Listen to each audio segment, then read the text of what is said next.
이데일리엔 장중에 살펴보는 주요 경제 뉴스입니다.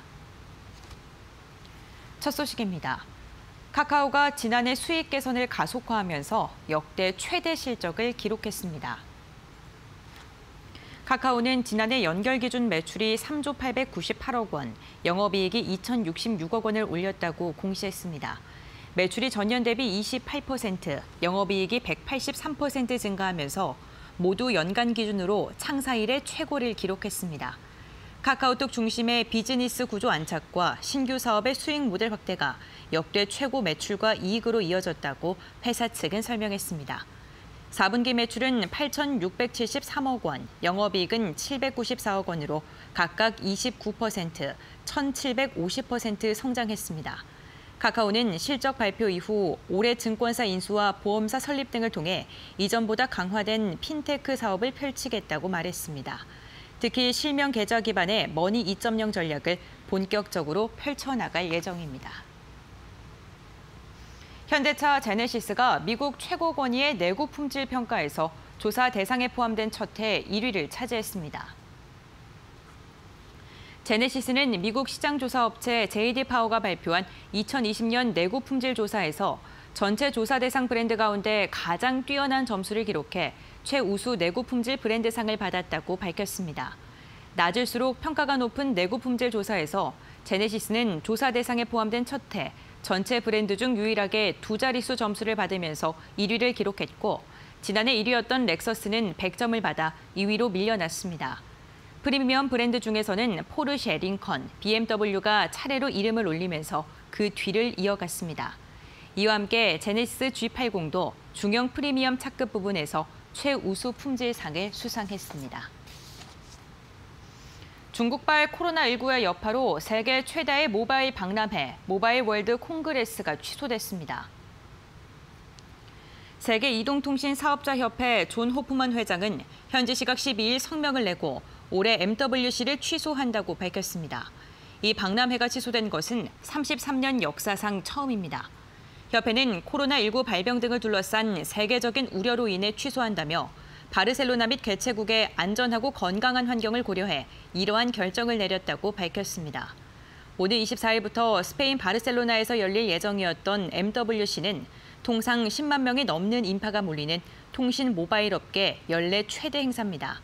하지만 LG전자, 인텔, 에릭슨, 페이스북 등 주요 업체들이 불참을 선언하고 코로나 확산이 계속되면서 결국 행사 취소 결정이 나온 것입니다.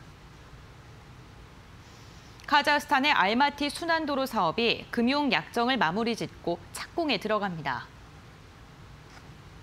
SK건설은 카자흐스탄 수도 누르술탄에서 유럽부흥개발은행 등 다자개발은행으로 구성된 대주단과 알마티 순환도로 사업자금 조달에 대한 금융약정을 체결했다고 밝혔습니다. SK건설은 한국도로공사, 터키 알랄코아 마크율과 컨소시엄을 구성해서 2018년 2월 카자흐스탄 산업인프라개발부와 알마티 순환도로의 건설과 운영에 대한 실시협약을 체결한 바 있습니다.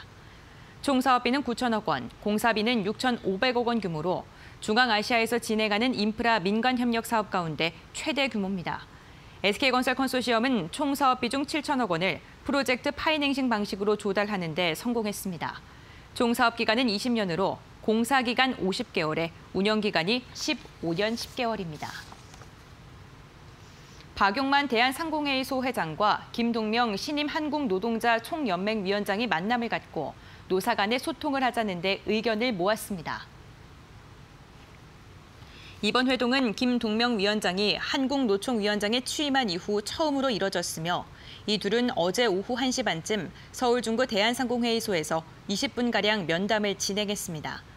박 회장은 인사말에서 코로나 바이러스 때문에 걱정이 많은 시기이고 경제에 상당한 영향을 주고 있다면서 모두가 힘을 합쳐서 현명하게 대처를 해야 한다고 말했습니다. 김 위원장은 기업과 노동자가 함께 힘을 합쳐야 한다고 생각한다면서 한국노총도 재계의 다양한 의견을 들어 극복 방안을 함께 고민하겠다고 답했습니다. 이들은 인사말 이후 이어진 면담에서도 편안한 분위기 속에서 자주 만나 노사 입장을 서로 교환하자고 말한 것으로 알려졌습니다. 이어서 이 시각 간추린 뉴스입니다. 펄어비스는 연결 기준 작년 한 해 매출이 5,389억 원으로 전년 대비 33% 증가했습니다. 검은 사막 지적 재산의 글로벌 확장과 플랫폼 다변화에 힘입어 연간 최대 매출을 달성한 것입니다. 규원그룹이 지난해 매출액 1조 4,560억 원, 영업이익 1,060억 원을 기록하면서 사상 최대 실적을 달성했습니다. 매출액은 전년 대비 10%, 영업이익은 54% 증가한 수치로 특히 교육 사업과 랜턴 사업이 최대 실적을 이끌었습니다. 지난해 국내 디지털 광고 시장이 사상 처음으로 5조 원을 넘어섰습니다. 모바일 광고가 단일 매체로서는 처음으로 광고비 3조 원을 돌파한 반면 방송, 인쇄 등 전통 매체 광고비는 일제히 하락했습니다. 현대자동차는 KST 모빌리티와 내일부터 서울 은평 뉴타운에서 커뮤니티형 모빌리티 서비스 셔클의 시범 운영을 시작합니다. 이용자가 앱으로 호출하면 대형 승합 택시가 실시간으로 생성된 최적의 경로로 운행하며 승객들이 원하는 장소에서 태우고 내려주는 수요 응답형 서비스입니다. 이데일리엔 장중에 살펴보는 주요 경제 뉴스 함께 확인해봤습니다.